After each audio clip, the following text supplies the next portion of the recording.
Maawaing Jesus ko, lingapin mo ng mahabaging mong mga mata ang kaluluwa ni Pablo.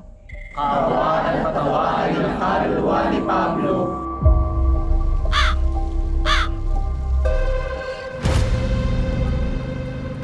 Anong ginagawa ng mga legal na yan dito? Gusto ko nang ibenta ang bahay na ito. Tita, teka lang ho. Eh, paano po kami? Saan po kami titira? Halos 3 dekada kayong hindi nagpakita. Nung magkasakit si Pabling, hindi dumalaw ang mga anak mo. Ang pinag-uusapan natin dito ay ang karapatan ko bilang ina at ang karapatan ng mga anak ko. Anak rin po ako. Sampid ka lang dito. Huwag mong matawag-tawag na sampid ang anak ko!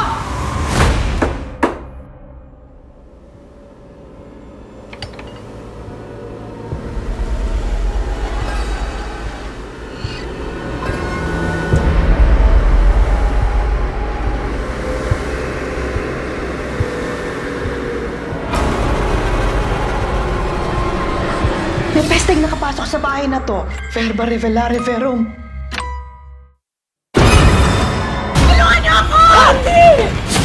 Pinamumugaran na ng kademonyo ang bahay na ito dahil sa'yo! Kailangang mamatay ang nagdala ng peste.